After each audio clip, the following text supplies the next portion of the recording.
Hello, beautiful people, and welcome back to my channel. So now that we've identified a controversy as discussed in chapter 3, we now want to analyze it. Specifically, we are going to look at how to define key terms. So one of the most important factors is defining key terms. The definition of terms is the advocate's supported interpretation of the meaning of the words in a proposition.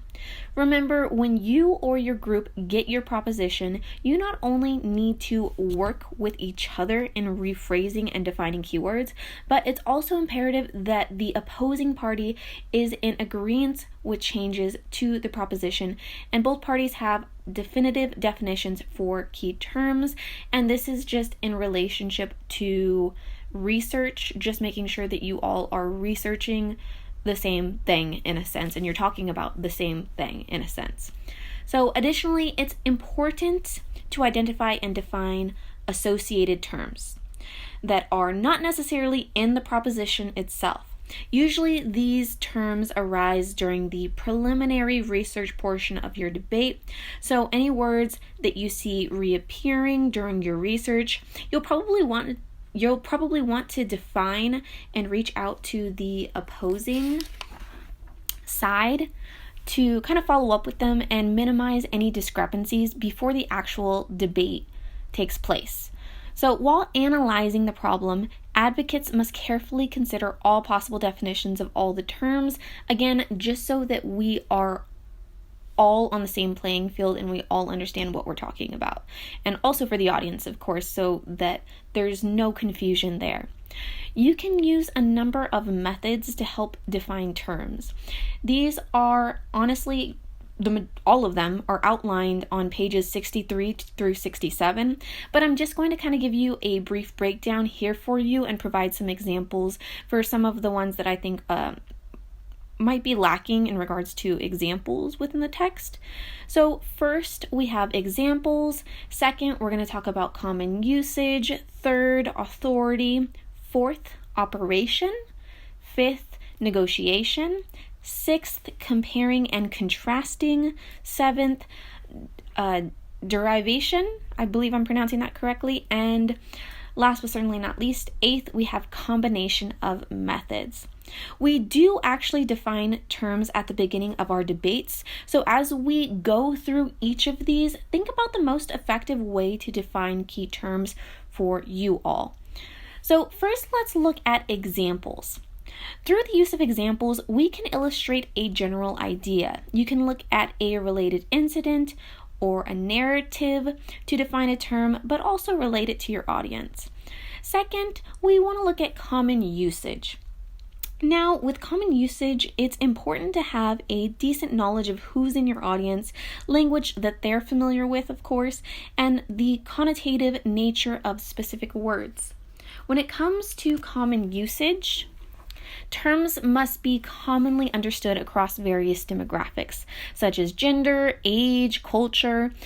Be very careful here because there is some generalizations and assumptions that can take place.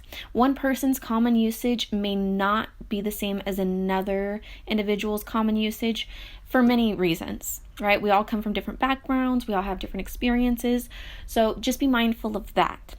So next, we have authority. This is practiced in many institutions, and I see this more frequently used within presentations or speeches. This would just be the use of dictionaries, encyclopedias, and books to define key terms. Next, we have operations. So operation includes the explanation of the function or special purpose represented by the term itself. For instance, if you're talking about raising the minimum wage, you may wish to identify a specific plan. How much should the minimum wage be increased? You really need to be specific, and also the opposing view needs to know how much you're trying to increase the minimum wage as well, so they could do accurate research too. Next, negotiation. So this is defining the term by telling us what you are not actually referring to and what you actually don't mean. For instance, if your topic is free education, you may tell your audience that you are not referring to free education in primary, secondary, or private schools. Okay, so jumping into number 6. So number 6, very similar to negotiation, we have comparison and contrast. Now, we are comparing the term to something familiar to the audience or contrast it with something within the common experience of the audience. Very similar to examples, right? We're trying to relate it back to our audience. We want to be mindful of them. For example, if you were to discuss healthcare reform within the United States, you may want to compare our healthcare or contrast it to another country's healthcare. Next up, we have derivation. Within this one, we are more so looking at defining words by tracing back to the development from their original usage. Now, this typically, honestly, is not used, as we tend to be more concerned with the contemporary use of a word. Next, we have a combination of methods or combining different methods. This is simply using a combination of the methods we already previously mentioned in this video. One method may work better for one term than another. There's honestly not one definitive, always accurate way of defining key terms, but we do want to make sure that we communicate with group members, of course, the people that we are debating with, as well as the opposing side. And we're, of course, mindful of our audience and their abilities as well. Hopefully, after watching and listening to this video, you have a better understanding of how to analyze and more specifically define the controversy, analyze the controversy. So I'll see you all in the next one.